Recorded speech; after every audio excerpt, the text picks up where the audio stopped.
All right. Hey, what's going on? Howdy, folks. Charlie here from Christmas on Crestline. Thanks for tuning in. And thanks for tuning in to a Christmas in July extravaganza live. And with us, we have the one and only, the legend, David from Learn Christmas Lighting. How's it going, David? It's going good. Thanks for having me on, Charlie. Of course. So just some early people in here. We have Dram Fam. That's saying lunchtime, Christmas time. And then Wallace is coming in. It says good afternoon. Time is now to prepare. You are not wrong, Wallace. David, tell the folks who you are and what you did, what you got going on. Who is David? What you got? Awesome. Hey, everybody. David here from Learn Christmas Lighting. And what I specialize in is helping people learn how to get started and make a great Christmas light show, primarily with pixels. You'll see on my channel lots of tutorials about pixels. And then we also have the Academy, which Charlie's a member of. Thank you. As well as many others, where you can go in depth with our courses and really get up to speed on this stuff and not be getting your information from all these different places that don't line up, but get it all one place where it's one consistent thought process the whole way through, organized, so you can learn. Man, you're not joking. And I tell folks all the time, there aren't too many Christmas tubers. There's only 3 of us that do in front of camera, but you are the only pixel light guy who's in front of camera who does hardware and software on a consistent basis. So right now, you are the king daddy in North America for learning crystal pixel lights. But for folks who don't know, can you tell us what a pixel light is? Absolutely. So a pixel light is those animated lights that you see on people's houses. Maybe you've seen like on YouTube or on TV, when somebody's show is featured, usually it's Tom But George, who's out in California. And you see where the individual lights all change color by themselves, so they can run patterns and video like stuff across the house, and every single light responds individually. And so it's a little bit different. It's actually a lot different than a standard plug-in strand of Christmas lights like we all grew up with. I tell folks all the time that Pixel Light Show makes your Christmas show into like a legitimate light show. You can do really just the imagination is your limit. You can just do so much. Do you agree? Absolutely. Yeah. I always like to say, people look at it and they go, oh man, sometimes people will come at it and they'll be like, okay, I want to do an animated light show and I've got an existing, I've got a lot of lights on my house, right? This is somebody who puts a lot of lights on their house and they want to get into the animated show thing. And they think, well, I might have 10,000 lights, individual regular Christmas lights, 10,000 pixels, that looks expensive. And it does get expensive. But when each light changes colors and is able to make different colors and chase on and off and do these patterns, you don't need as many lights to make the same impact. And so that's a huge difference. Yeah, you see folks that have these million lights or 2 million light shows, but for pixels, I don't know what a 2 million light show in pixels would look like, but you could see it from space. You don't need near that many to be as productive, if not more productive, with pixels. Exactly. Less is more. Yeah, agreed. Now, we were talking a little bit before we started going live today, as my wife, Jean, and we both just attended Trans World Christmas Light Show. And in fact, Christmas Expo starts here in 4 days in Las Vegas. And she took the X Lights class. And in fact, we did a Q&A with a couple of their engineers. We'll have that coming out here shortly on Christmas on Crestline. But one thing that we found of humongous value about your show, about Learn Christmas Lighting, is to go to the expo, to go to Trans World, to go to the Florida Mini. You're driving, you're paying for airfare, you're paying for hotels, you're going to all that, plus you're paying to take the class. For the X Lights class for my wife to take it, I really should have looked that up again. I believe we paid $350 for that class. Yeah. But for Learn Christmas Lighting, you do all the exact same things. You don't have to get hotels. You don't have to drive anywhere. You don't have to have a babysitter. You just go on to the Christmas Light or the Learn Christmas Light Academy and you learn. And there's a humongous forum. Could you talk about the Learn Christmas Light Academy, what that is and what that offers? Exactly. So my goal when I first started, my backstory is that my background is with stage lighting. My training is as a stage lighting designer. And when I went to figure out Christmas lighting for myself, it was actually really difficult, which was kind of weird to me because it was actually the same pixel technology that I was using in stage lighting. I literally was doing the same stuff, WS2811 pixels. This is literally the same stuff. And I couldn't figure out how the pieces work together just because there weren't a lot of tutorials that were all together online that you could go through. Really, all the training was in person. And so once I figured it out, I was like, I really need to bring this to the world because I know that, the in-person training is great. And if you can if you can get there and you don't mind the cost and you're available on those dates, then it's a great way to dive deep in and really focus for a day and get a lot of information in. But a lot of people these days, just like, watching TV, you're watching a couple episodes at a time, maybe a night or two a week, and you're going to learn in bits and pieces. And you'll watch a lesson here, you'll watch a lesson there. And that's exactly what we do on Learn Christmas Lighting Academy. As you noted, it's both courses, how to create your first Christmas light display, as well as other courses that we've got in there about sequencing and moving heads and stuff like that. And then it's our community, which is where I'm in the forums with you guys and other members, and we're all going at this, all making our Christmas light displays. And the really great thing about our community, I gotta boast on our people. There's a lot of great people in there that really come and help others out. And what kind of makes it different than the open public forums that are out there, which aren't necessarily bad. There's a lot of good things that happen in the public forums, but when you ask a question in a public forum where not everybody's kind of thinking on the same level, you're going to get 20 different answers to solve your problem. And they're not necessarily going to be compatible answers. And if you're new to this, that can be super overwhelming. And so that's exactly why I created the Academy. Now, you talked about Tom Bet George earlier. He's kind of one of the most well-known names in pixel lighting, but you ran into him through Learn Stage Lighting, which is your other channel. I did, yeah. At a happenstance, right? Completely. I mean, he wrote into my podcast over at Learn Stage Lighting, I don't know, a few years ago. It was 2019, 2018, something like that. And I had no idea who he was. I answered his question, whatever. And then I started getting into Christmas lighting and the name came up and I was like, how many Tom Bet Georges can there be in the world? Right? Right. Yeah, not too many. And I had his email, and so I looked it up, and sure enough, same guy. And so it was kind of funny to see the worlds collide in that way. Now, you've also been newly diving into DMX. Could you talk a little bit about what DMX is and what that adds to a pixel light show? Right. So when you see one of those big light shows, especially Tom Bet George's, he's famous for this. You have those moving headlights on top of the roof where they're shining a super bright beam into the sky, changing colors and moving around. And they really add to a show where, once you've kind of got your house filled with pixels, it's kind of the next level. It's the thing that, spending the money on a moving light is going to go further at that point than just buying more pixels when you kind of already got your house full. Like you could stuff them in somewhere, but they're not going to make that much more of an impact to add 1,000 more pixels. And so the DMX moving heads can be plugged into most of our controllers, like the Falcons, the Culps. They have DMX outputs on them.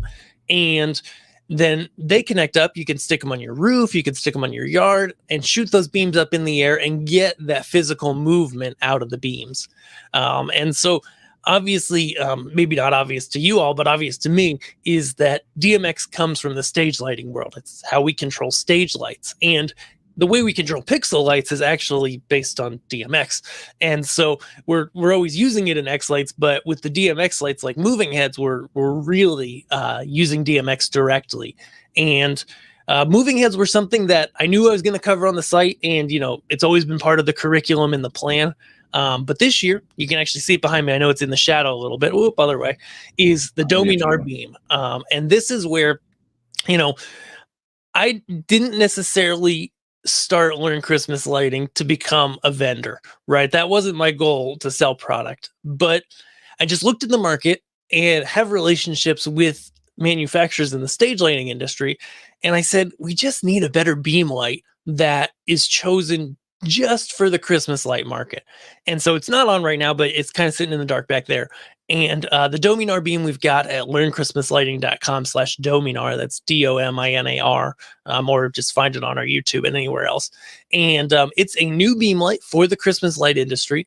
It is a very high quality waterproof light, so you don't have to have a dome. It's LED based, so you don't have to change lamps or figure out how to strike it at the start of your show and remember to finish it at the end. There's no ballast to replace. There's a lot of positives to this fixture, and it's why I decided to start bringing it in.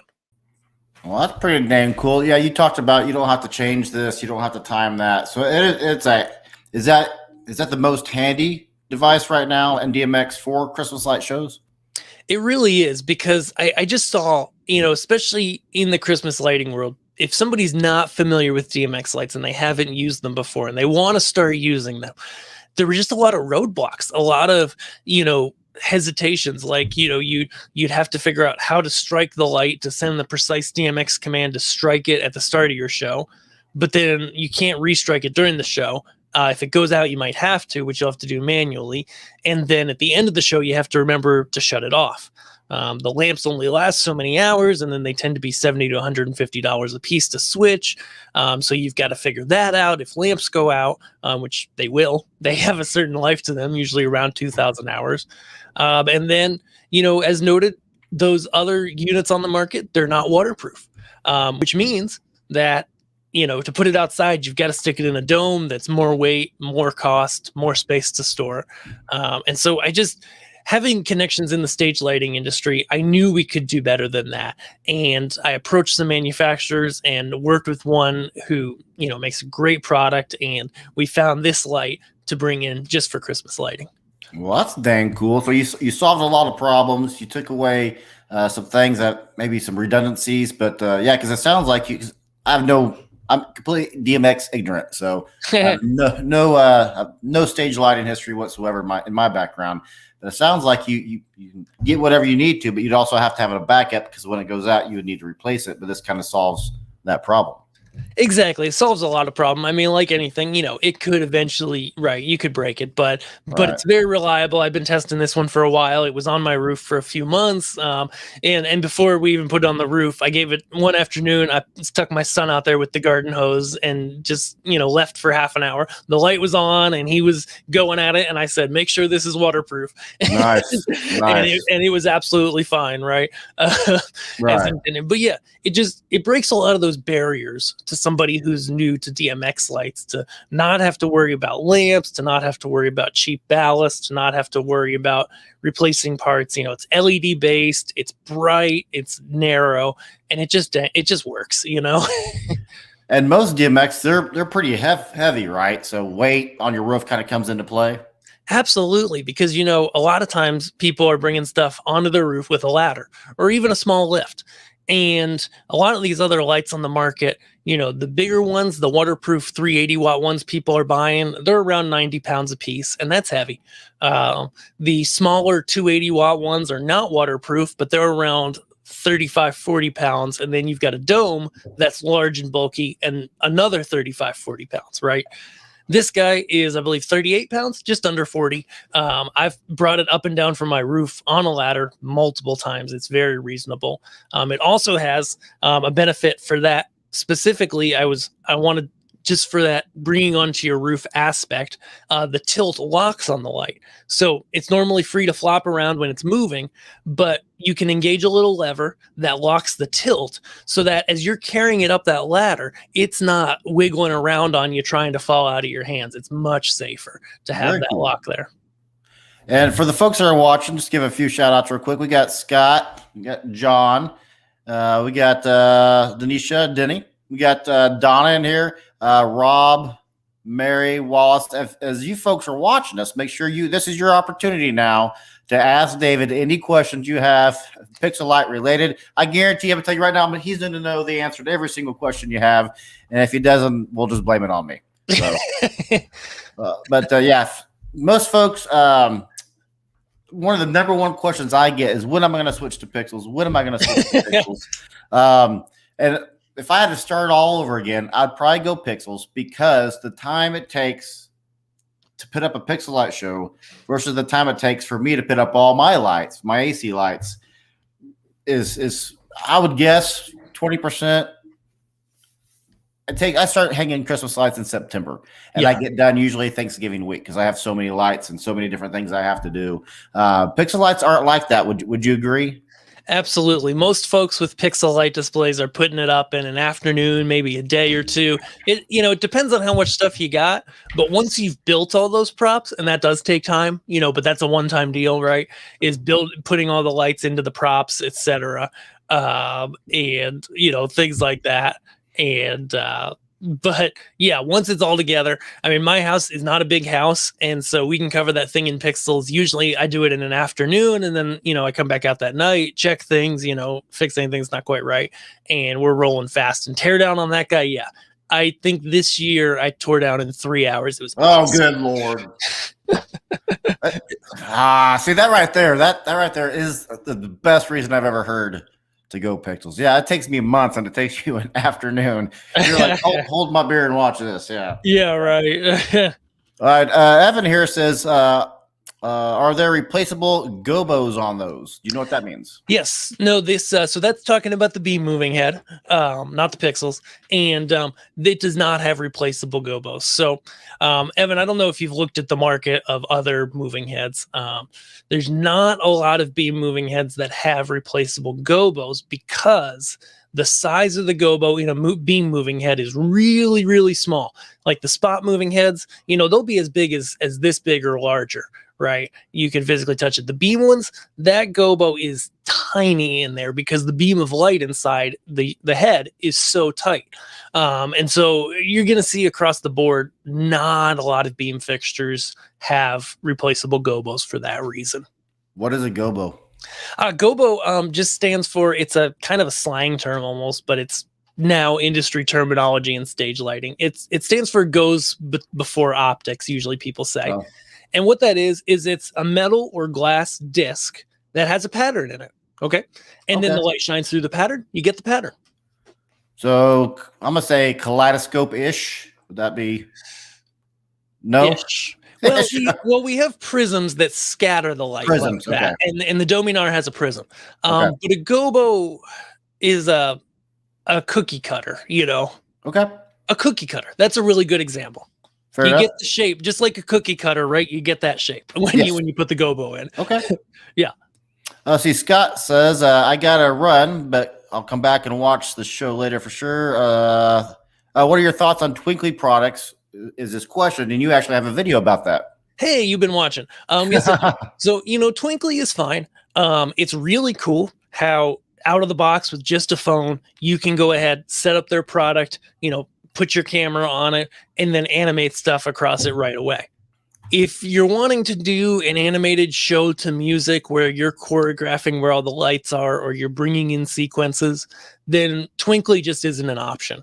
The software is simple. It can do cool things, but it can't do complex and kind of like really predetermined sequences like most people do with animated Christmas displays. So there's a place for Twinkly.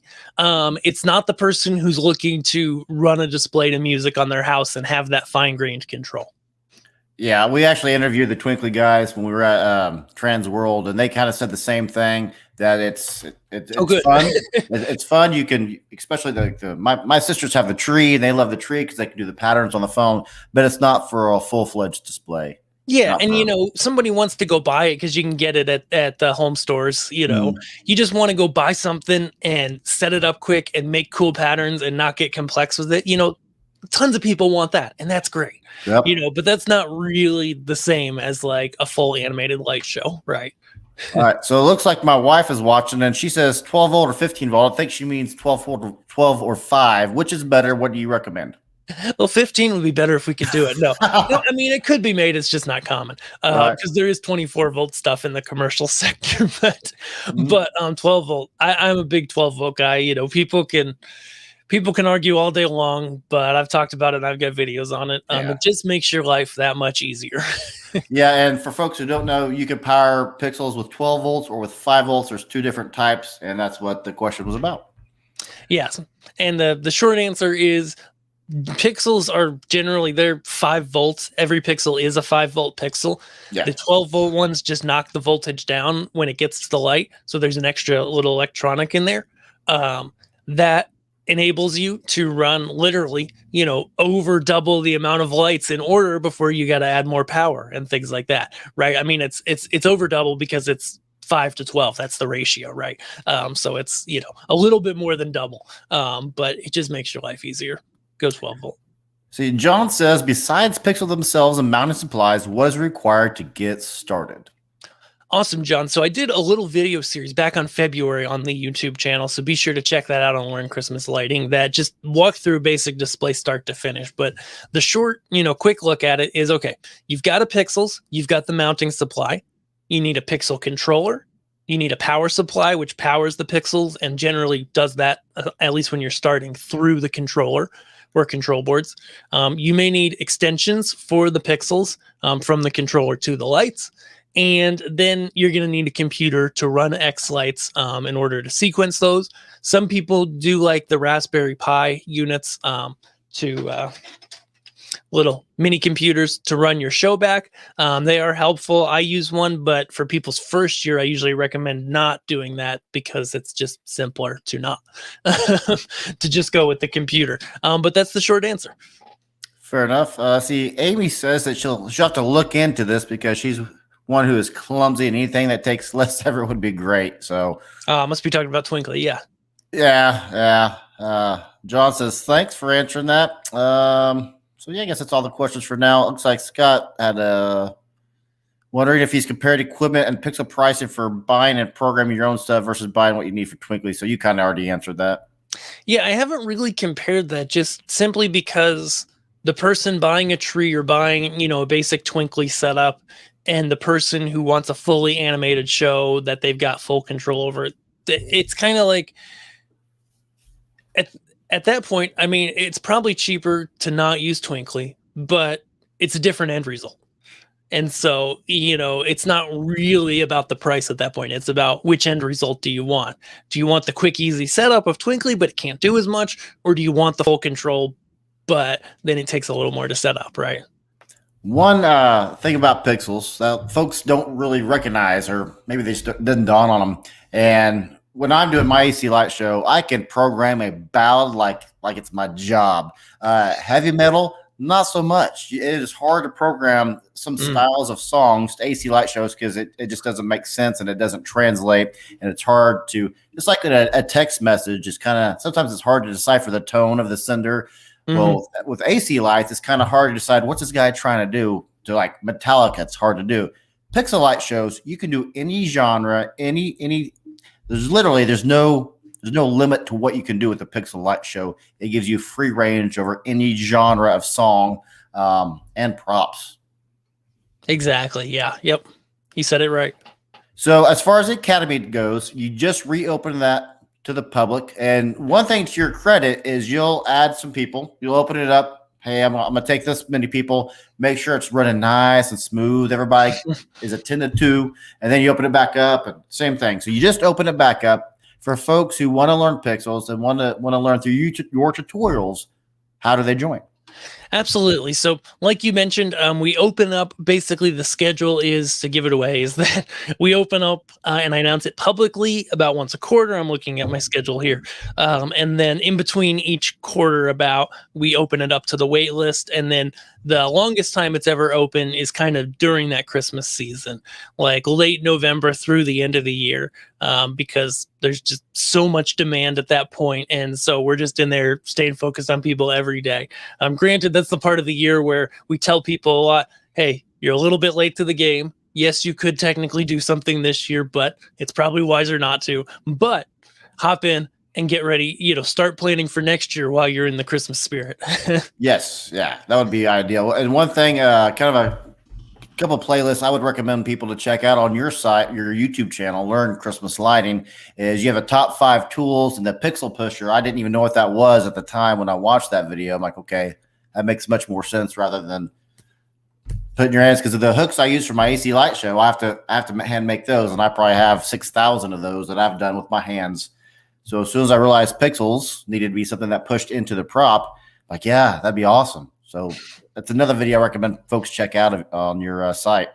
Absolutely. And you were asking about how to join. And so when we do registrations, it's open online, but you can sign up to be notified at learnchristmaslighting.com/wait, WAIT. And those are more in-depth videos than what you have just on your YouTube channel, correct? Exactly. In-depth, organized with checklists. It's the full deal. It's a full course that really walks you through and gives you the tools to get started and make an awesome show. Wallace has a quick question for you. As a startup, first inventory investment, is Pixel a lot more than a AC 120 VAC to get started? It can be. I mean, compared to standard lights, per light, you're paying more, like we talked about earlier on the show. But per light, a pixel is much more effective. You need less pixels to get the same amount of wow, out of your show, right? And I know, Charlie, you buy a lot of commercial Christmas lights, and so those have a higher reliability. If you're comparing to buying strings from the hardware store, those don't have a high reliability year to year, right? Every year you got problems with those. I don't know how good the commercial ones are, but the home stuff that you get at the store is not great year to year. Yeah, Holiday Time, which is the brand Walmart carries, they were designed to last 1 to 3 years. So even during Christmas time, the average box of 100 LED string lights is going to be about $8. So I have 80,000 lights, so that's 8,000 boxes. 8,000 boxes times $8. You're looking at $64,000 just to do the show that I already have, and that is commercial. That's residential grade or big box store, retail grade. That's the word I'm looking for. Yeah. And they are not designed to last long. No. So you're constantly replacing them. That's why I have to do videos about how to fix your broken Christmas lights, because they break all the time. So. Yeah. So the reason why I mentioned that on Wallace's question is, yes, you're going to find around $1 per pixel. Can you get less? Yeah. But $1 per pixel is like a really good, it's a good budgeting tool to say, okay, I'm buying my pixel for maybe around 25 cents today. And with the other stuff I need, it's going to be about $1 per pixel to make a show happen, all in. But I've got shows from, how long have I been doing this? 4 years since I first did my show, that are original lights that have been in my show the whole time. Maybe I've replaced a couple pixels, and that's a pretty simple process, but the vast majority of those lights that I bought from my first year are still running completely fine. And you're not going to see that in the residential Christmas light. So yeah, it may cost more, it may not, right? Because like you mentioned, you need more lights to make a same impact at a conventional light show, and they're not as reliable, or you pay more for commercial grade stuff and then you're paying more, which is good if it's more reliable. And I'm sure they are. But yeah. Yeah, most of my commercial grade stuff is designed to last 5 to 15 years. So yeah, actually, I've been doing this. This is my 10th year, I think, 10th or 11th. And I've never had any of my commercial grades go out. All my commercial grades are still intact from when I first bought them. So yeah, so definitely worth it if you're going to do a traditional show. Yes, if you're in it for the long haul. Yeah, commercial over retail grade. Michael asks, what are the best Pixel controllers?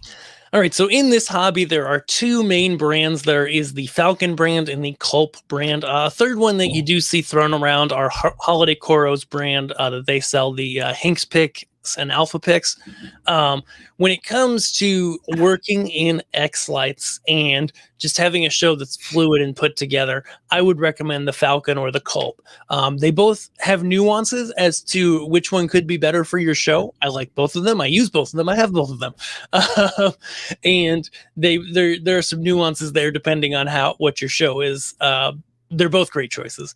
The reason I don't love the Hanks Picks, I bought one earlier this year, is because I had a lot of students, people would buy it from Holiday Coro because they advertise the most on Google searches and stuff. They would buy it and not be able to get it to work. And in X-Lights, there's a process where you can take your controller, you set everything up in X-Lights, and you press a button, and it sets up your controller automatically. It's called controller upload, and it's awesome. It's even to the point on the Falcons and Culps where they can actually, on a lot of the controllers, just do it automatically. You check a box and it updates things if you change them in X lights on the controller, which is nuts. I mean, that's awesome. But the Hinkspix stuff doesn't do that. It's not compatible for whatever reason. I don't understand the details of that. I just know it's more work to get set up. And at Transworld, they were talking about how Culp's the newer kid on the block, and if you're new to Pixels, that they were all recommending Culp. What do you say to that? Yeah, they're very popular. I've seen more. I never want to put anyone in a bad light, but right. I know early on, especially being the newer kid on the block, there were more quality issues, right? Okay. Now, to their credit, Dan Cope, took care of everybody that had issues. And that's, the right way to do things. But the Falcon's been around for a long time. They're insanely reliable. The Copes, I really haven't had a lot of issues with. I've seen some of that, had a student or two, with issues, whereas I've never had anybody ever literally have an issue with a Falcon that wasn't like, drowned in water or something. Right. Fair enough. And so the Falcons are really good. They honestly are on the same playing field in a sense, where they both have strengths and weaknesses. The Falcons are a little better that within one control, you can have a lot of receiver boards and control a lot of lights. With the Culps, they can be wireless, but they generally control less lights. There's nuances there. And I do have, videos within my courses and stuff that go into that because, for most people, either can work great. It really depends on like, okay, how far apart is stuff in your show? How much stuff do you have? And that can determine which one to go with. Now, Steve's here now from Christmas in Somerville, and he's now switching from Ladorama to X-Lights. This is going to be his first year at X-Lights. So I was curious if you're in the show in this episode today, Steve. Good to have you in here. John says, what is your preference for mounting products to your houses, which I know that you have permanent lights on your house? Yeah, so there are various ways to mount products to the house. Of course, there's permanent and there's, seasonal. On the permanent end, really right now, the only product out there is called PermaTrack. And it seems like a great product. I had bought a product from wiredwatts.com that they don't offer anymore, which is a plastic track system. It's working great. They're not offering it anymore, so whatever, that's fine. The PermaTrack seems nice. It's a nice metal track. It's pricey for what it is, but it's also the only thing out there. So I think if you want to do permanent, that's great. When you're talking about non-permanent, there's a lot of ways to do things. There are clips that you can screw in to hold the PVC pipes that we mount things to our houses with. There are, if you have vinyl siding, there are vinyl clips that are actually really good that clip into your vinyl and hang stuff on there without drilling any holes. There are magnetic mounts that you can drill into your house with any type of surface. With bricks, there are these things called brick clips that if you get the ones that fit the size of brick that you have exactly, they actually can hold like 20 or 30 pounds, which is a lot. And so depending on, the surface of your house, there's different ways to do it. And you can always build off the ground with pipe or something. And some people do that. Very nice. So there are so many things you could do with Pixels in the show and making props and everything. It is July 9th when we're filming this. I suggest if you haven't started, take the rest of the day off. Start now, get your show going for today. So July is about that cutoff time where you have to get your ducks in a row. Do you agree? Yeah, it depends on how focused you are, right? Right. I tell people, once October hits, you really don't want to get started after that, right? Because there's a learning curve to it, and you've got to build the props and things like that. If you get the time to put into it, you can get started in the fall and get her done by Christmas. July is a great time to start. Anytime's a great time to start. Right. But now's a great time just because, it's not so long that you forget what you're doing, but it's long enough that you have time to get everything done that it takes leave yourself a little bit of extra time, because if it's your first year doing a pixel display, I mean, sure, I've got my course, and that can help walk you through stuff like this, but ultimately, you're going to run into stuff. There's going to be learning experiences, things you didn't see coming, things you got to problem solve, maybe with mounting to your house or whatever, and having a little extra time never hurts. Right. And one thing that you do in your academy that's a novel is you actually, for your students, you will they can get some of your time. Like, hey, I'm gonna block you out for 30 minutes here or an hour there, and you can kind of walk them through any troubleshooting. If they absolutely have to talk to you one-on-one, you offer them that ability, correct? Exactly. Yeah, you can add on calls anytime. I always just kind of keep my calendar in the software, and you can just go in there, see time slots, and book one if you need one. And everybody's got a different way of learning, and some people absolutely love those. Other people are like, hey, I'll just stay in the courses. Some people watch the courses and do calls. All across the gamut. Yeah, I'm more of a course guy myself, but your course goes at exactly my pace, which is you tell folks, okay, we're going to do. Here's how you map your house out on next slide. So here's what you do. Come back, watch the next video when you have that done. And you can, I like your course because you speak to my level and on my pace. And I appreciate that about you, David. Thanks, Charlie. So we'll get going here a little bit, but real quickly, Steve has a question for you. How many 5-volt pixels would you push on a Falcon F16 before power injection? Is it bad to say I wouldn't use 5-volt pixels? Well played. Oh. No, that tells me Steve probably just bought a ton, I imagine. And it is what it is. And if they're close together, you can do a lot of power injection. But I always work off 12-volt. About 170 is the number I go with. And so if I take that and do the quick math, let's see. Oops. See, Steve will get you an answer. That's the kind of commitment you get from David right there. It's about 70. Oh, I've done that math before. That number. It's around 70 at 50% brightness on your controller. Now, that's the biggest lever you've got with pixels is pretty much nobody runs them at full. It's actually really interesting. So I've done some commercial stuff too with Minleon, which is the commercial pixels. And it's interesting because most people in their home displays run their pixels at 50%. The interesting thing is that's the same wattage as the commercial grade Minleon pixels at full. Interesting. And so, it makes sense because of course, they're a really nice pixel. And so where they sit at full is like, just perfect. Right. And so most people run at 50%, but you can run lower, especially if the pixels are closer together. It's something to experiment with. Like the factors basically that determine the overall brightness level for the pixel is, okay, if you're further away from the pixel, it might need to be brighter. Like if you're really far away from it, if somebody's 150 feet from that light, it's up really high or on the side yard in the back or something, then it's going to take more brightness to appear just as bright as a pixel that's much closer. So, how far away is the pixel? And then how far apart are the pixels that it's near? So if you've got pixels at 1 inch spacing, run them at 30%, run them at 20%. If you've got a matrix or a megatree, some people run them at 10%. And ultimately, when you're scaling that brightness in the controller, that's scaling back the power that they use. And you can run further before power injection, which is always good. It's something I always tell people to experiment with because I find every year I just keep turning stuff down in my display. Fair enough. Because it's like, once everything's balanced, and not one part, as long as one part isn't like significantly brighter than another part, you can get by with a pretty low percentage and it looks great. And then the neighbors are a little bit happier.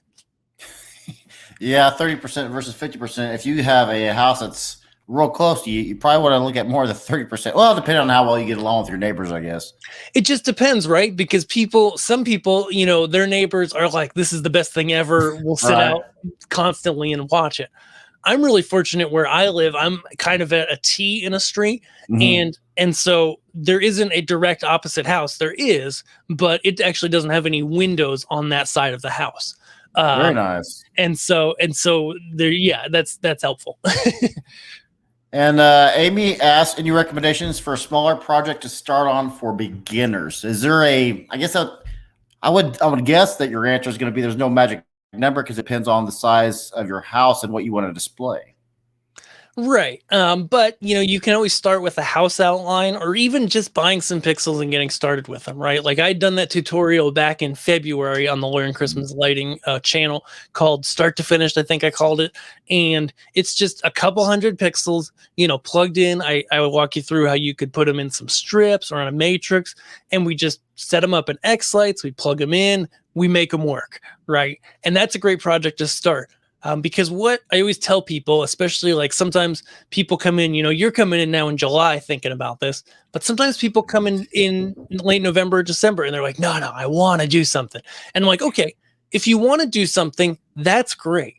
But go ahead and do a small something first. You don't even have to put it on your house. Just get all the technology pieces working, make sure they work, and you know how to program them, and you don't hate this.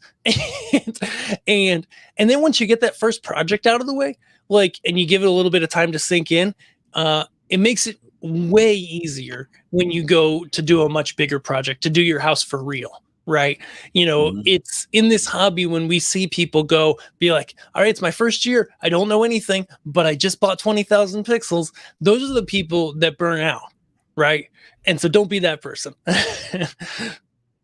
Yeah, I would say start. I would agree with you. Start with to a point where you're comfortable, and then go big. And one thing that all Christmas light animators, I'm going to speak for David here as well. We like to add as we go. So you don't want the same show 8 years in a row. You want to spice it up a little different for your foot traffic and your car traffic and your tour buses. So starting small with just an outline like David's telling you to, Amy, is not a bad idea at all. It shows folks, here I am, come back next year, we'll have more. Exactly. And if you do, even just to start with like a roof line can be great, especially if you're worried about hanging stuff on your house. Maybe you're not super handy. You can hang this kind of stuff off gutters, right? And so then you're not drilling and whatnot, because gutters are pretty easy to hang off of just due to their shape.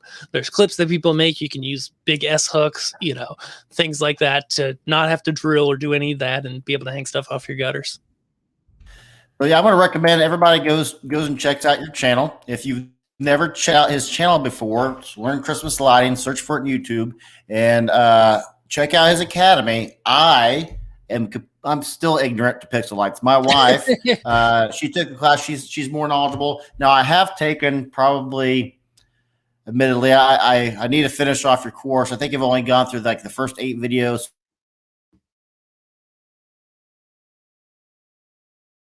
So I have a busy freaking guy. But if you have not checked out his academy, do it. If you know nothing about pixel lights, or if you're like Steve for Christmas in Somerville and you're learning, join his academy. It's well worth the money, hands down. It's not even an option. How the value you get is immense. And that's unsolicited. That's just good stuff right there. David, yeah. Oh, you definitely know your stuff. Let's see. We'll take 2 more. You have time for 2 more questions? Sure. See here. Jay says, is it cheaper to buy a pre-made controller or to build it yourself, and how much would you save? Well, of course it's cheaper to build it yourself, right? Because the only difference between a pre-made controller and one you build yourself is the fact that you build it. There's nothing special about a pre-made controller over one you do yourself. I'm just going to go to CCL controllers. They're a great maker of pre-made controllers. Really good. They make good stuff. And I'm just going to do a quick example, right? And CCL, a company like CCL actually has these kits too on their site. I'm not going to show you anything, but they have these kits that just have all the pieces and instructions, and those are kind of cool too. But say I go and I do where is it? Cable guard CG 1500, and I'm going to put an F16 in it, and X connect 12 volts. No. So that is a $500 controller from CCL. To do the math quick, let me look at the current price of an F16. So that's a $200 controller. It's a $30 cable guard box. It is let's see, $30 in pigtails. That's $260. Power supply is another $30. So we're at $290. Is there anything else? Yeah, so I just built one that they sell pre-made for $500. It you could buy the parts for about $290, $300 maybe with various shipping from various sites. And so yeah, it's cheaper to put it together yourself. It takes a bit of time, especially the first time you do it. And so it's not, of course, it's going to be cheaper, but that's just an example as to what that looks like. And then last question, we'll get you out of here. What's the best way, Steven wants to know, to map sequences in X lights? Okay, I'm not sure exactly what you're asking there. I think you're talking about importing paid or other people's sequences. In which case, there's a pretty standard process built into X-Lights where we basically, I like to go ahead and open that sequence first. And there might be a video on YouTube. There definitely isn't a course on this. I like to open the sequence first in that sequence folder, just view it on the person's house. So you can look at the different effects they're using on the different parts, see what they name everything, because that's important, and take a look at it. Then you open up your file, you basically start a new sequence, you bring in the audio file for the song, and then you do import effects, which is under one of the menus, tools maybe, I forget off the top of my head, but you hit whatever that menu item is and import effects, you choose the file, and then it brings up a great big screen where you match up their stuff to your stuff. And so on one side you've got their stuff, and on the other side you got your stuff, and you match up as much of their stuff as you can to your stuff, and then you hit OK, and it connects all the dots, and you can play it back and see if you like it, or you can tweak it after the fact. Now, you have a video on that in your academy, correct? For sure. There might be one on YouTube too. I can't remember. I believe the one you have on your regular YouTube channel is nowhere near as in depth. At least I get more value out of the academy one, just because it was more up my sleeve. So is there anything about the academy, anything about Learn Christmas lighting or even Learn stage lighting that the folks need to know that I didn't ask you about, David? I think we've covered it really well, Charlie. Thank you so much for having me on. It's been great to talk to you.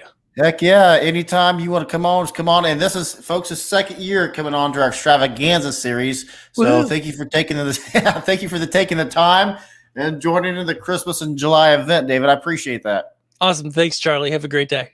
You too.